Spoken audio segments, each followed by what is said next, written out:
And there we go.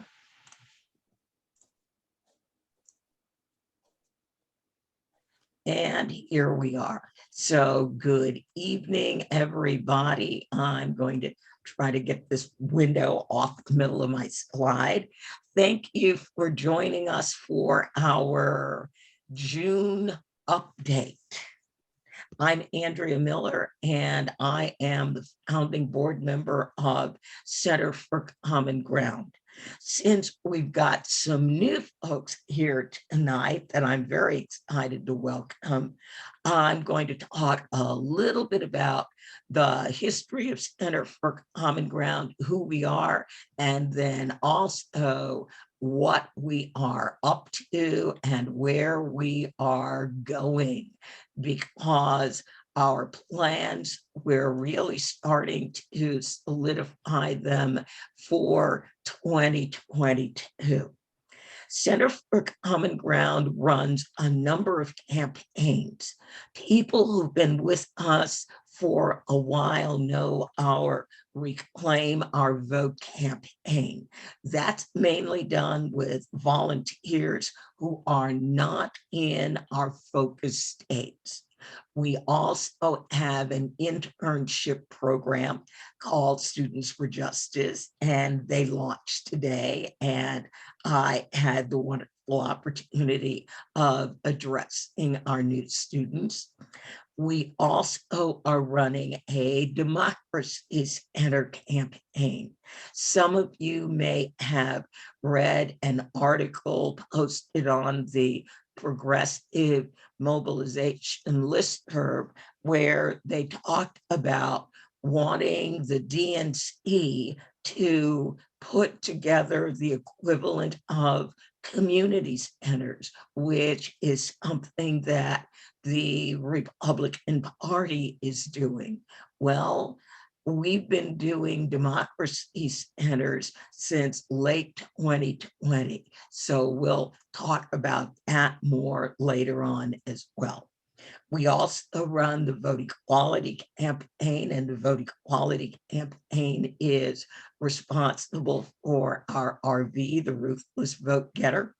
And in 2022, since this is a federal election year, we will also be running our billboard campaign throughout the rural South.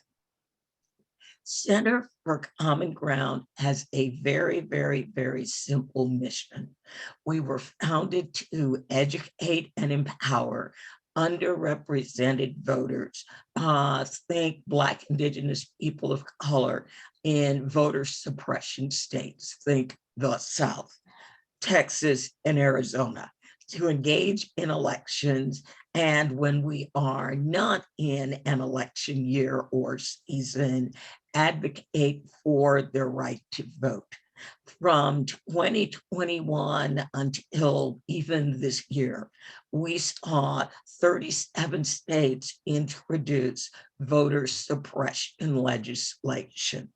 We were able to work with partners in Georgia and also in Arizona, and strangely enough, New York, to fight some of the bad legislation that was being introduced and or push for the good legislation that was introduced.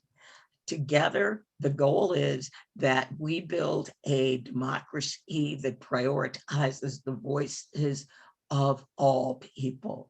And as they say in the South, all means all, y'all. We are a community of color-led organization. My board coach here is Reverend Rodney Sadler from North Carolina, Dr. Gabby Lemus, who is the president of Mi Familia Vota Education Fund, Deepak Puri, who is the co-founder of BEM Labs, who invents some of the technology that we use, and Katie Hornung of Momentum Printing, and also the executive director of Vote Equality.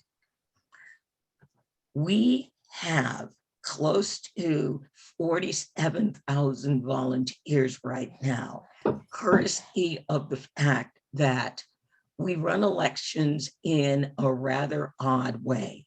We run elections as a 501c3, which makes us faith organization friendly. So we don't push candidates. We simply support voters and their ability to vote. Our national partners include the Religious Action Center on Reform Judaism, the Unitarian Universalist, who are part of the the Vote campaign, United Church of Christ, the Workers' Circle, the American Ethical Union, Faithful Democracy. I already mentioned our internship program, Students for Justice. Many of you may know Movement Labs under their old name of Resistance Labs, Vote Equality, the Dem Labs, and we are readjusting our partnership with Black Voters Matter. We've been working with them since 2017. So we've got some interesting news about what we will be doing together in not exactly the South. Now, just to give you some bearings, in 2020, we had 44,000 volunteers. We did outreach to 14 million voters, 9.4 million by postcards. We're going to need to nearly double that number. 2.9 million text messages and 1.7 million phone calls. So all those numbers, if we want to be where we want to be on November 9th in 2022, all those numbers have to get bigger. Now, what states are we working in 2022? One of the things that's very new for us in 2022 is we engaged in primary elections. And we engaged in primary elections because we were testing out new tools. And we wanted to see, in the event we have a problem or a failure, better we have the problem and the failure during a primary than the actual general. So we have already worked on the Texas, North Carolina, Georgia, and Alabama primaries.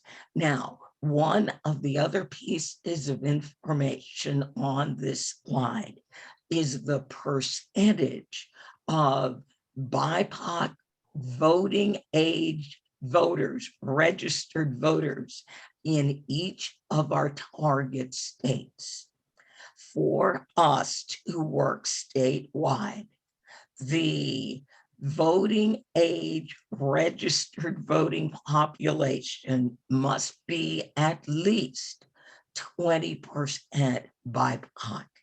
As you can see, looking at Texas, Florida, and Louisiana, those three states are already majority minority voting age population states. And again, these are registered voters. There is one Democratic primary in Northern Virginia where we are doing some work. And the Virginia primary will be June 21st. In South Carolina, the primary is actually a week earlier. So we are currently running phone banking campaigns, and we will be running a texting campaign for that. We met with some new partners today in Arizona. The Arizona texting, phone banking, and postcarding will begin for their early voting, which actually starts in July. In Florida, early voting will begin no later than August 13th. In some localities, it may begin as early as August 8th. And then our final primary, strangely enough, is Louisiana, and their primary is November 8th, which for the other 49 states would be the general election. So this is our statewide work schedule. And what I wanted to do is give people an opportunity to understand what the opportunities are in these southern states, because so many other organizations simply want to overlook the South. There are going to be 8 Black US Senate candidates on the ballot in November. This is history. So we're going to take a look at 3 of those states. Alabama has a candidate for Senate that's someone that I've actually met. So when we look at Alabama and we're looking at the total number of Black voters in the state, there's nearly 600,000, 574,000. Of that total number of Black voters, 178,000 of them did not vote in 2020 or 2018. One of the things that I am occasionally hearing from people who have been our volunteers is they want to concentrate on doing work that's partisan. They only want to work on sending things to people that are Democrats. They're worried about, ooh, what if I reach out to a Republican? Number one, since we're nonpartisan, it doesn't matter. Number two, when you look at the numbers, it really doesn't matter. So we have 175,000 Black voters who did not vote, who tend to lean Dem, and we have 3,300 Black voters who really don't have a party preference. In a number of states, people no longer register as Democrats or Republicans. The other thing that is happening very, very much in southern states is that our community of color voters are not registering as Democrats or Republicans.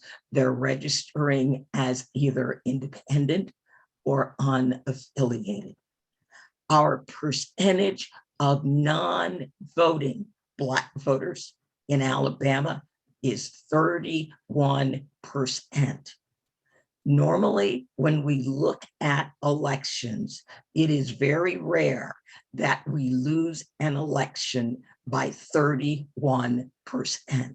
So think of that 31% as our OI, our opportunity index. Now, in Georgia, the numbers get bigger, but at the end of the day, we're still looking at a 32% opportunity index among Black voters. And in North Carolina, the numbers get a little bit smaller. They're 1.4 million. But again, we're holding steady at that 31% opportunity index. So even if we simply split it in half and picked up 15%, we generally don't lose elections by 15 percentage points either. Now, this is the exciting new things. Remember, the registered voting age population must be at least 20% community of color for us to go in and actively work statewide. In working with our partners at Black Voters Matter, they have asked us to join them with their on-the-ground partners in Ohio, in Cleveland, Cincinnati, Columbus, and Dayton. I call that 3 C's and a D. That's how I remember where my cities are. In Pennsylvania, Philadelphia, and Pittsburgh. And then in Wisconsin, Milwaukee. And I got a call out of the blue 3 days ago from my protege who is in Las Vegas. And we are going to be talking about how we can work together in Las Vegas. What is most likely going to happen with these partnerships is they want to utilize our tool. They already have people on the ground that are doing the work, but they want to use what they believe is our superior tools and our superior way of utilizing them. So these are the new areas that we are planning on entering for the general. Now, and I've got to move these things. What are we going to be doing and what does 2022 need to look like? Well, instead of reaching 14 million BIPOC voters, we're going to need to do outreach to 24 million. So it's going to need to be a much bigger outreach. We currently have 47,000 volunteers. We are going to need to expand that to 60,000. We currently have 11 democracy centers. We want to expand into Florida and Texas. So we're going to need 20. Now is kind of the ideal time to begin the conversation about democracy centers. Democracy centers are our partnerships with local groups that are on the ground in communities of color where the voting history is very, very grim. Normally, 55% of the people who are able to vote stopped voting years ago. Now, we sent 9.4 million postcards last in 2020. We're going to be working to expand that to 16 million, and we are counting the primary. So that's not purely for the general. We are counting the primary as well. We're going to want to make 2.5 million phone calls, and we're going to want to send 3.3 million text messages. Now, there is a link on the bottom of this screen where if you are not a Center for Common Ground volunteer, and we would love to welcome you into our happy, very large family, you can sign up at cfcg.news/volunteer. That's a really easy to say and type URL rather than the incredible long Action Network URL. So cfcg.news, Center for Common Ground.news/volunteer. Now, our current campaigns right now for Florida, we will be reaching out to the Black voters that are in Florida that did not vote in 2020 or 2018. We have 1.2 million addresses available through voter letters, although I do understand that roughly 333,000 of those addresses have already been spoken for. And then I'm going to show you Actually, I'll call on my members of my postcard team who wants to talk about getting involved and what's involved in postcarding. I could say a little, Andrea, and I'm Nancy from Redwood City, one of the postcard team members. We do postcarding through the regions that you live in. And so most places in the country do have a regional organizer, and we also have kind of a backup generic for people who don't have a regional organizer. We'll be sending out an email after this with links to how you can find out your regional organizer. And then we basically require people to use our designed postcards, which are specially designed for our focus population, use our script, not make changes. And they write, handwrite the address, handwrite the script, and use a lot of color and make it something personal that the people receive, that the voters receive. So you're very, very welcome to join us. And Carrie might want to add something as well. We do, I should say, we have a really nice automated system that you can order addresses. Once you have your postcards, we connect you with your regional organizer and you order addresses in an automated way. Thanks, Nancy. Carrie, are you going to add anything to that?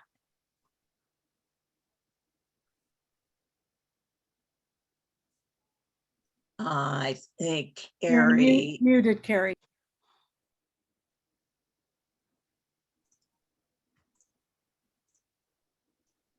Right, you should be able to unmute now. If I got the right Carrie. Okay, hi. There you are. Sorry, I went between a breaking down computer and a new one I don't know yet. So yeah, I could add in that we're with many of our campaigns, including the Florida campaign, we're using Deep South etiquette, and that can be a little different and unusual to more Northern white volunteers. And it's actually calling a woman Miss first name and a gentleman Mr. last name may seem unequal to some of us, but it's actually a sign of respect.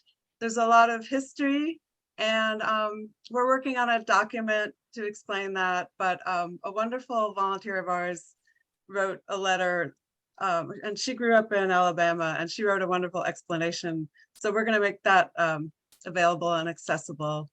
And I just want to say this campaign for me is the difference between, you know, it's what stands between me and despair about the state of the country. It's a really uplifting campaign to be a part of, and we welcome new people to come join the family. And thank you very, very much, Carrie. I've got a number of our Democracy Center leaders here. I will be done talking about volunteer opportunities very shortly, and then we'll talk about the special work that we are doing in our focus states. So I'm going to share my screen again. So that is the information for Florida, which is our current campaign. If you go to our website and go to actions, there is a postcarding action where you can get more information, see videos. There's links to who the regional organizers are. Now, new campaigns that are on Gabriel, do you want to take this? Sure. Can you hear me? We hear you just fine. Okay, great. Yeah, so we are we're currently calling into Virginia and South Carolina, and those are for their respective primaries on the 21st and 14th of June. And we'll be adding Arizona and Florida. Arizona phone bank should be up hopefully as soon as our Virginia phone banks cease, which is going to be on the 21st. So we should have no gap. We should be calling someone basically from now till, you know, all throughout the summer. There should be at least one state that's having a primary. And yeah, so every Tuesday, Wednesday, and Thursday, we have a national guided phone bank. And you can access that at our phone bank page, which is centerforcommonground.org/phone banks. We have mobilized links that you can sign up for. And yeah, for those of you who aren't familiar with our phone banking, you can make calls on your own time. So 9 a.m. to 8 p.m. in your target states, our target state's time zone, and we leave voicemails. So this is not something you have to wait for a national guided phone bank. You can also just read our guidelines and train yourself real quick, and then hop on the phones whenever it's convenient for you. And all of that information is available on our website as well, centerforcommonground.org/phone banks. And our phone banks run 7 days a week. So always an opportunity to phone bank somebody somewhere. That is right. Yes. And as Gabe said, we leave messages because we aren't selling candidates to voters. We're providing voters with information. And especially our states that have early voting. South Carolina has early voting in 2022. And this is the first time where they are not under heavy pandemic orders that they have had early voting. So it's really, really critical, especially if we are talking to older voters who may not have computers, to let them know when and where they will be able to early vote. And this slide got out of place. For those of you who have postcarded with us before, you know we have those marvelous purple postcards. Well, courtesy of Vote Equality and one of their premier artists, they designed another postcard. It's really for the Equal Rights Amendment, which is going to be something very, very important on the ballot. And we have the flower of democracy. So that will be a postcard that is available only through our local store in relatively small quantities. It is not available through Vistaprint because of the copyright, which was only granted to the Vote Equality folks. Now, we have invested in a whole new toolkit that's different from what we were using in 2020. Most of the tools that we used in 2020 were free. They were okay, they worked. We decided that we want best of breed. So the tools that we are using now, these are all tools that we have purchased. So we will be using PDI data in probably all 9 of our states. We have Outreach Circle as a relational organizing tool that we are using with our democracy centers. We will again use L2 data if we need to support or supplement phone numbers for our texting campaign, although PDI has done a phenomenal job of acquiring cell phone numbers for us. Our board member, Deepak, is currently readying See Something, Say Something 2022. This is our election problem reporting tool, where from your phone or when you get home on your computer, not only can you record an election problem, if you took a picture or have a video, you can include that. And what we tell people is when you call the 866 number and you are waiting to be connected, enter the information in CSA 2022. And that way we have a written record in your own words with photographs. We already know that conservatives are planning on having very, very aggressive poll watchers, especially in majority community of color voting precincts, where using the claim of voter fraud, they will potentially be harassing voters.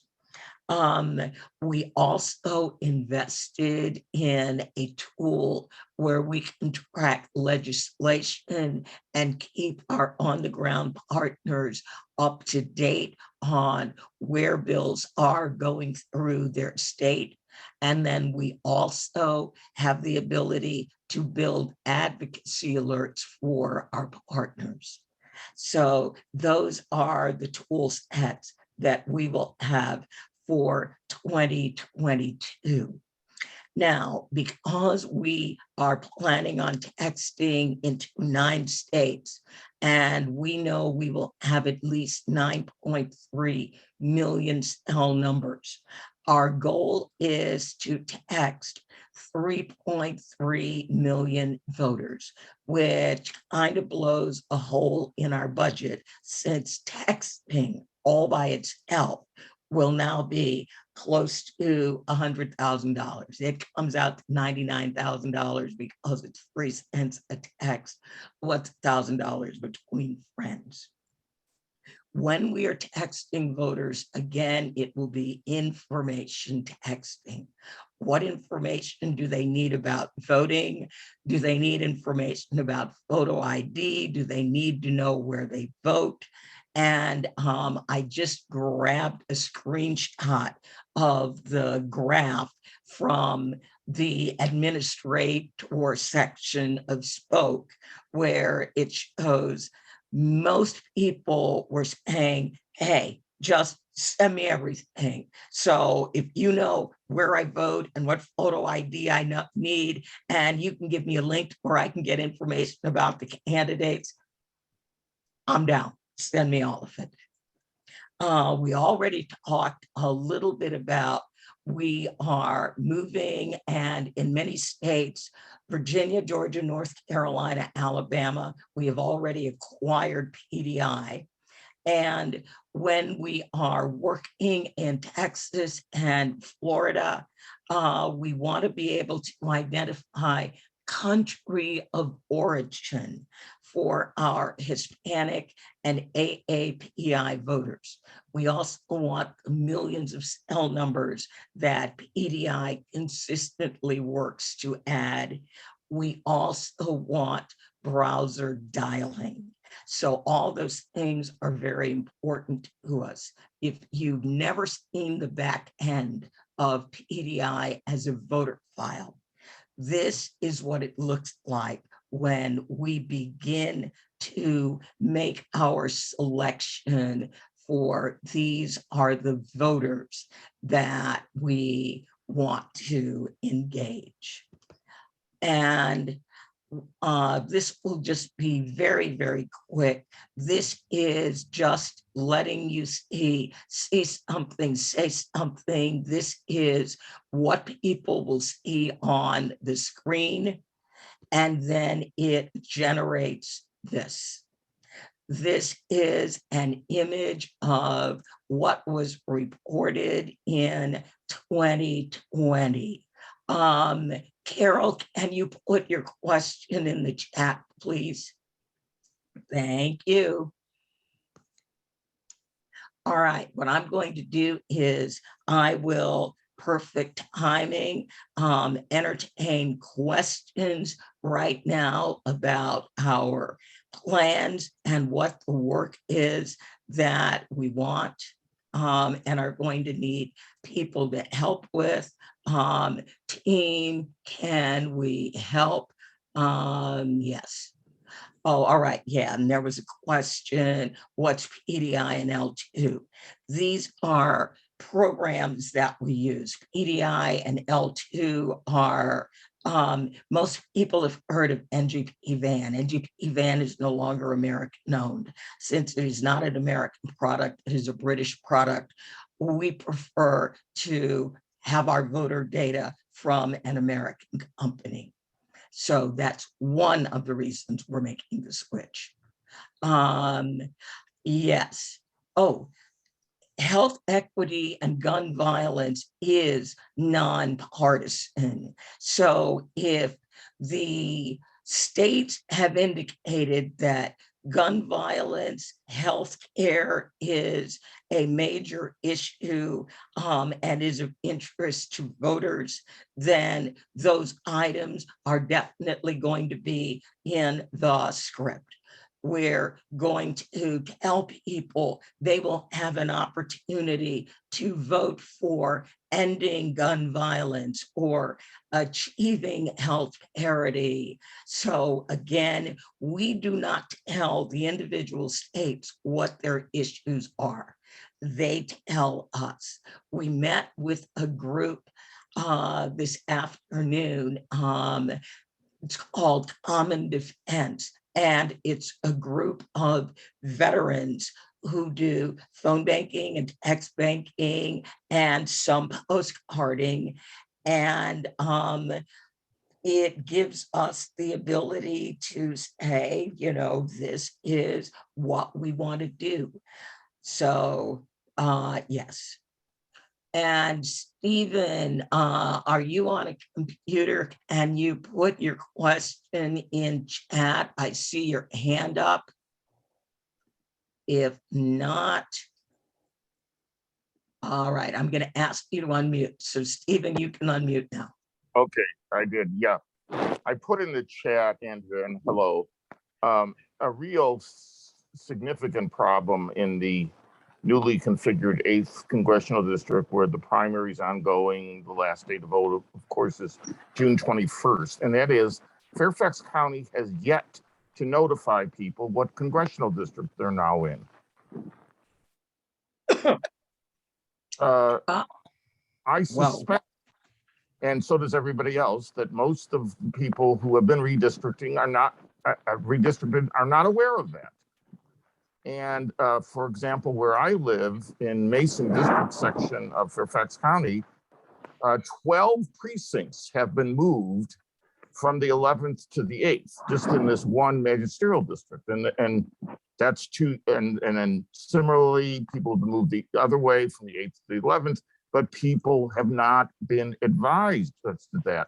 So I'm wondering, with respect to the phone banking, do you have a way of identifying those people who have been redistricted from the 11th to the 8th and tell them that they can vote? There is no primary in the 11th. Right. And if you think that, they've heard there's no primary in the 11th, there's no reason for them to come out to vote. Right. But if they don't realize that they're in the 8th, that they can vote, they won't vote. We were primarily planning on engaging Alexandria. I will look at that and double check our database. We should now have correct congressional districts in PDI. That may be something that would be better handled via text, because there is a tool that we have on Outreach Circle where people can enter their address and it will give them all of their new 2022 districts, because that has been kind of difficult to figure out. If you've gone to Veep app and many of the other sites, it can be a little tricky to figure out what district you're in. So I will take a look at that, Stephen. Thanks for bringing that to my attention. Great. All right. Any other questions about our work? Potentially, we just got more, but I think that could be a really great texting campaign, because we have 80% cell numbers for the voters in the PDI file. All right, great. All right, now, what I want to talk about next is what we are doing on the ground, because for the first time, in 2022, we will have a substantial presence on the ground in, right now, it's exclusively African American communities, but we have been able to achieve some wonderful results, and it has been very, very, very exciting. Now, there was an article written in Common Dreams, and I will drop the link in the chat, where they talk about conservatives opening community centers in Black, Hispanic, and Asian American communities with trusted members of the community working with and talking with people, and they're in places where people normally go. They're in Spanish language and Asian supermarkets.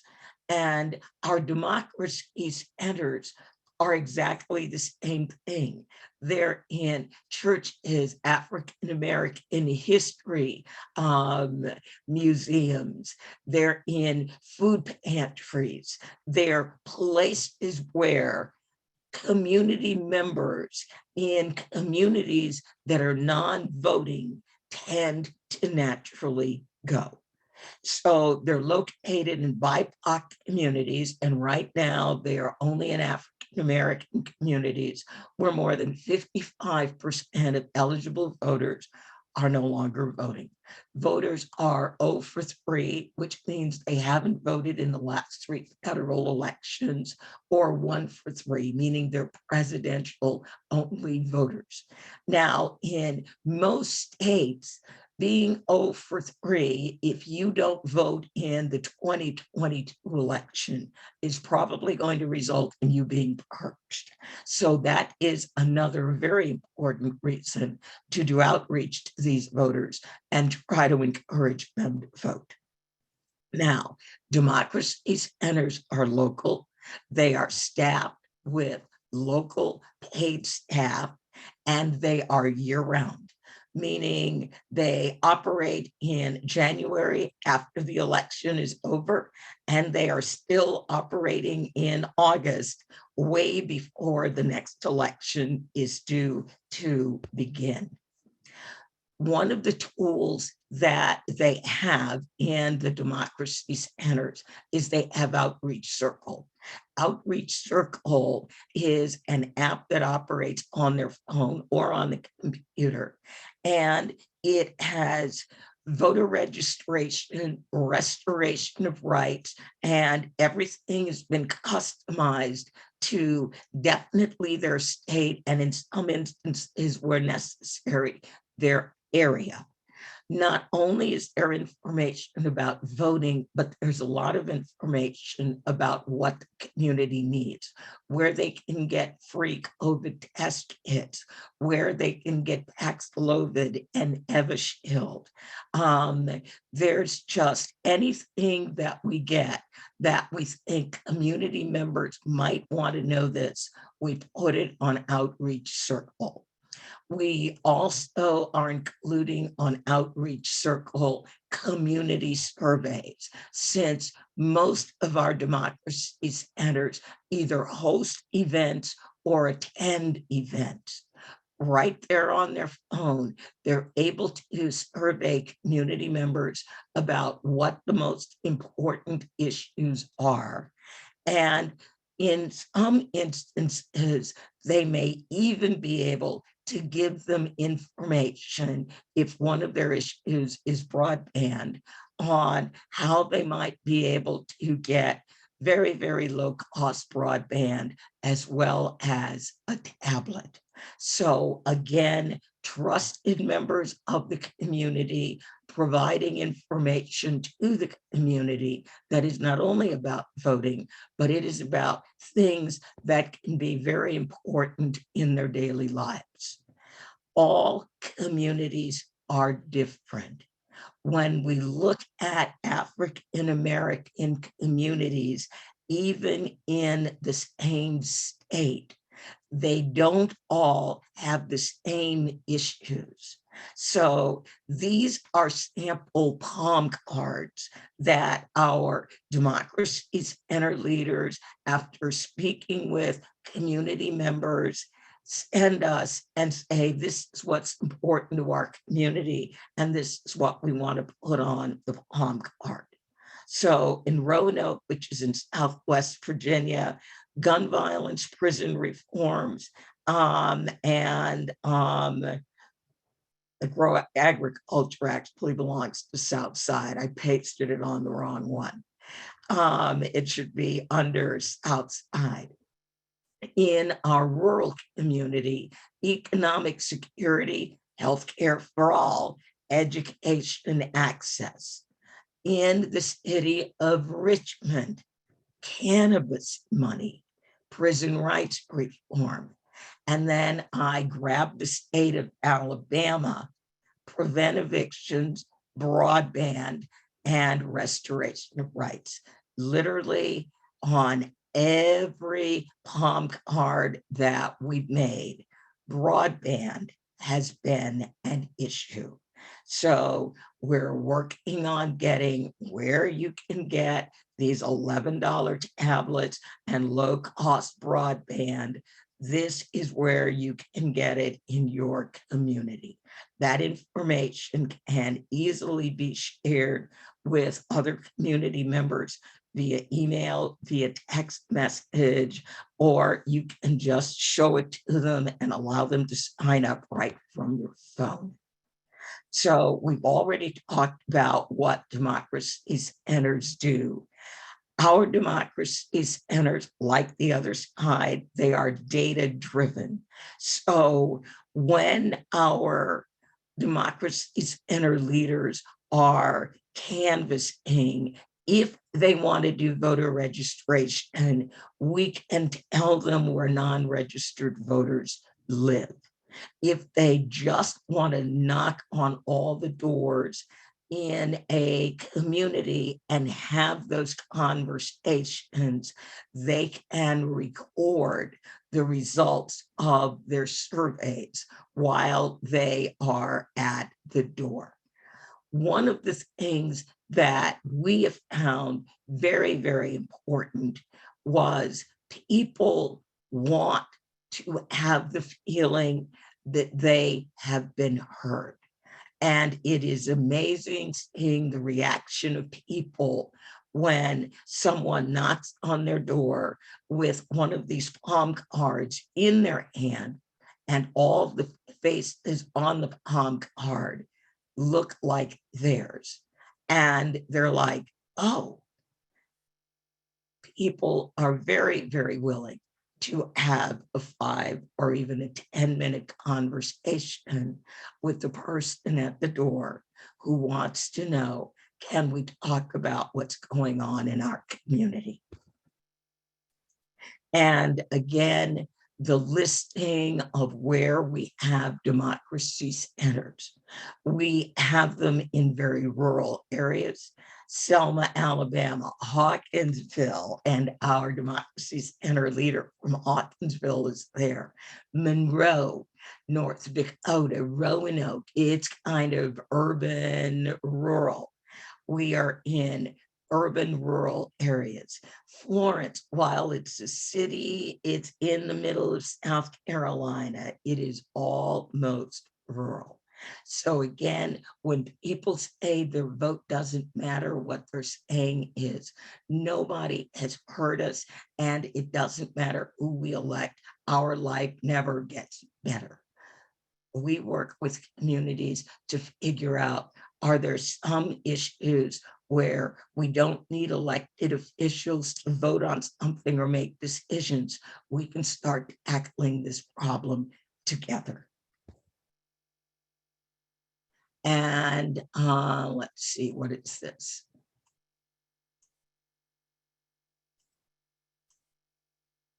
Oh, some of the foundational elements of what these Democracy Centers do. We are building civics courses customized to each one of our target state.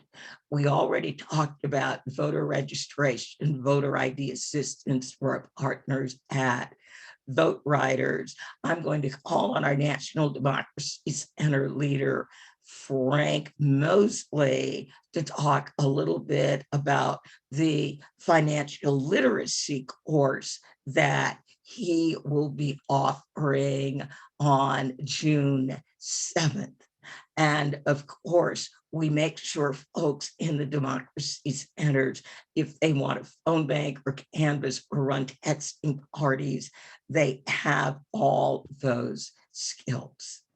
And again, we've got all these numbers. I'm going to skip the numbers. It'll be in the PowerPoint if you want to read it. This is about Hawkinsville, the African American History Museum that did a feeding program once a month. People from the community came to him and said, we're hungry every day. So they opened a food pantry right down the street. In Florence, South Carolina, the residents needed clean drinking water. So the folks at the Democracy Center, who are environmental justice folks and big solar folks, figured out how to produce clean, safe drinking water from solar. They also, you can see the magnets on their car. They also have a very, very robust rides to the polls. The Ride Share to Vote and some of the other organizations haven't made it to South Carolina yet. So they just took matters into their own hands. So Frank, let me make you a co-host, and I want you to speak very briefly about your upcoming event. Thank you, Andrea, and good evening, everyone. Thank you for joining us. As you all know, we are all community leaders as Democracy Center leaders, looking for ways and solutions to be able to uplift our communities, but also the organizations and the churches that help support our Democracy Center programs. One of the things we wanted to do is make sure that those individuals are apprised of every opportunity they can to build wealth within their organizations and within their communities. So we are putting together a financial literacy workshop to be able to talk to you folks about some of the traditional ways that you know about being able to invest, and some things that you may not know about. We want to be able to start looking at proposing some out-of-the-box thinking for how we can come together using some of these financial tools in order for us to be able to create sustainable revenue models, being able to find folks that are in our organization to be able to help support the work that we're doing, at the same time help themselves by protecting their assets, as well as being a part of an organization and being a really supportive and strong ally in this fight for equality and equity. So with that being said, we hope that you all join us on Tuesday at 7 o'clock, June the 7th. We'll be talking more, have some great speakers that will be talking about real estate, financial planning, and asset protection, and how all those things work for us in our community. All right, thank you, Frank. And I'm going to drop a link in the chat.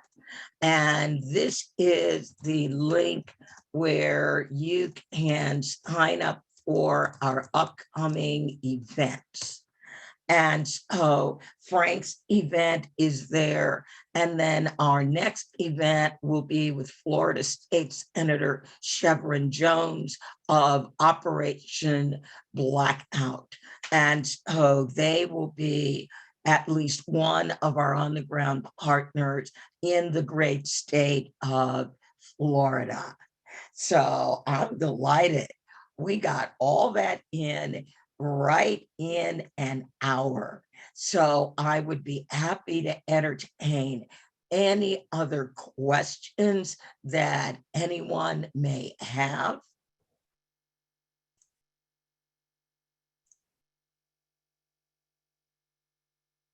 And I am going to drop one more link in the chat. We would love it if you were able to donate to us. So I dropped in our donate link as well. So yes, thank you very much, Adrian.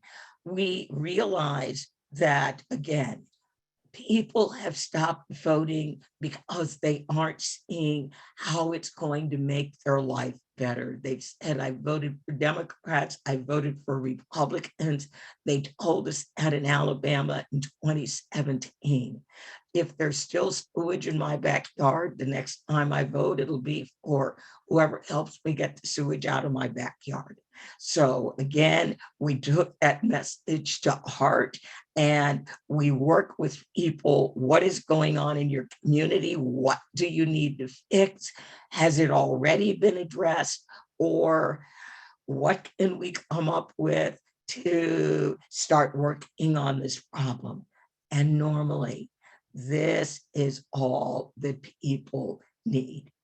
One of the other things, I used to always talk to our volunteers who were concerned about doing outreach to Black voters in the South, because when you make phone calls, obviously you are not from the South. I liken it to a community dance. Everybody knows that there's a community dance. Everybody knows where the dance is, and most people even know when the dance is. They just feel like they're not invited. When we do outreach to people who have stopped voting, we are inviting them to come back to the dance. And the dance in 2022, just like 2020, happens to be democracy. So thank you all very, very much. And I see the note from Nancy. Everybody who was here or sent an RSVP, you will get notes from this call as well as a link to the recording that we made so that you can share it with your groups. And if any of your groups would like to have me or Frank or other members of our team come and speak to you, let us know, and we will be more than happy to accommodate you. Yeah, Frank's going thumbs up. He's like, yeah, I like speaking to groups. So hopefully we will see you on the 7th. It is a great webinar. I normally fall asleep at those things.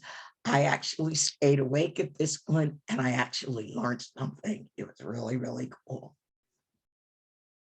Okay. All right. I am going to stop the recording.